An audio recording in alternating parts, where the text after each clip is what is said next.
Yesterday was Valentine's Day, and if you spent it with a loved one, I hope you had a wonderful time.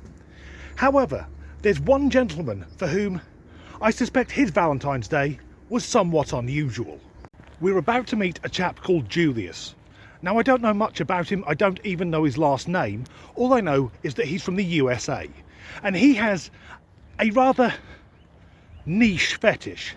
He is sexually and romantically attracted to balloons, to the point that he has 50,000 of them in his house.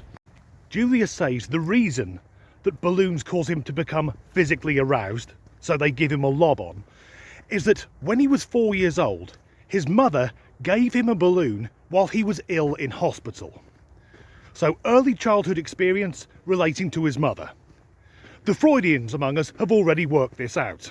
So he's young, he's vulnerable, then we need to throw in the Oedipus complex and object relations. So now as an adult, the sensation he gets from balloons, well, that's an unconscious distraction from his desire to fuck his mum.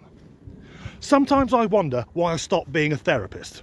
So he says about balloons, they're beautiful, they're soft, smooth and delicate. Intellectually, I know they're not alive, but I wonder if it's my love for them that brings them life. This guy is a fucking loon. He now sleeps in a room full of balloons and uses his days off work. Who the fuck is working with this guy? Wherever it is, I bet the new starters are told the second they clock in on day one, whatever you do, don't ask that bloke what he did at the weekend. So he uses his days off to drive around car dealerships so he can collect their balloons before they're thrown away, because in his words, they deserve a second chance at life. But, and brace yourselves, Julius also explains what he does to carry out his balloon lust. He says he likes to inflate a 12-inch balloon up to 11 inches because that way it can take a lot more abuse. Now, I know there are weirdos who like to have rough sex with inflatables, but the inflatables are normally roughly shaped like women. They're not sort of spherical, with either 0% finance or Kia's 7-year warranty printed on them. He says, when I'm holding one, you know, hugging it, kissing it, it's like being in heaven. Don't you like hugging and kissing a woman you love? Well, of course I do. In fact, when I was a younger man, I didn't have to love them either. Chucking out time on a Friday night, she'll do. But the thing is, I've never deflated the missus by a 12th. And not only that, I know she's got a squeaky voice, but it's because she's female. She isn't full of fucking helium. However, I said his Valentine's Day would be somewhat unusual.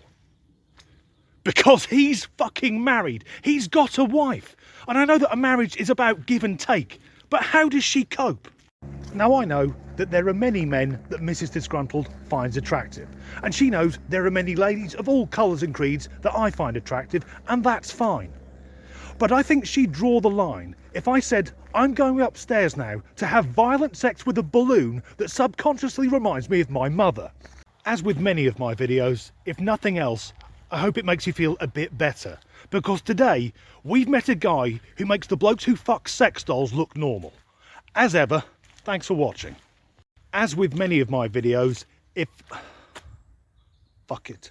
There are many ladies of all colours and creeds who I find attractive. A lot of them are on the internet. I draw the line at me saying, me remembering me fucking lines. Yesterday was Valentine's. There's a fucking cyclist. A quick insight into how I make these videos. There you go. There's a sheet of paper with some scrawly writing on it. What the fuck is scrawly? I guess that it's too fucking muddy. I'll film it this way.